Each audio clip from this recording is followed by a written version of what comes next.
तो नमस्कार प्रणाम भैया लोग। तो हमारा बतिया का दियल ध्यान भैया लोग। तो हाँ गौर देम लो भैया लोग, काले करवा चौथ हमार मेहरारू 1 महीना से अंगुरी पर दिन गिनत रहलसिया करवा चौथ कब आई। अब करवा चौथ आ गइल बा, मेहरारू एकदम खुशी के मारे फरफरातिया हमार। तो तोहन लोग अब सोचत हो बोलो कि हमार मेहरारू कितना मस्त बिया। करवा चौथ आ गइल बा, अपना पति खातिर व्रत रखी, अपना पति के उम्र बढ़ावे खातिर कितना खुश बिया।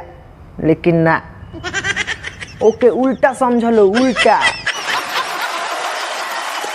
सबके मेहरारू अपना मर्द के उम्र बढ़ावे खातिर करवा चौथ करेली सन, लेकिन हमार मेहरारू हमरा खातिर कम, अपना खातिर ज्यादा करेले। हाँ तो भैया लोग हो, 10 दिन रहे अभी करवा चौथ, तब से मेहरारू हमरा के परेशान कइले रहलसिया। कहत रहलसिया कि ए राजा जी, करवा चौथ के दिन हमरा के कितना हजार के साड़ी खरीद के ले आए। तो हम खाली कह देनी कि धनिया हो, पैसा वैसा बा ना पास में, 200-400 के साड़ी खरीद के आ जाई।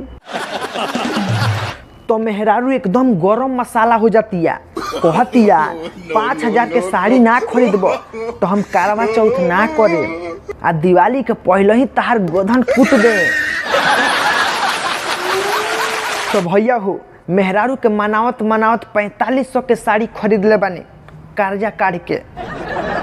और ओकर व्रत तोड़वावे खातिर 5 दर्जन केला, 5 किलो सेव खरीदवैले बिया।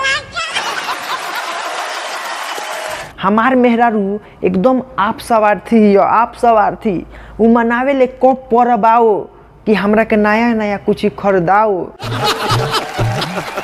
हम कहे नहीं ओकरा से कि हमार उम्र बढ़ावे खातिर तू काहे भूखे रहतरू, तू मत कर करवा चौथ, जितने हमार उम्र बढ़ेबू उतने तू हमरा के सताइबू। हाँ।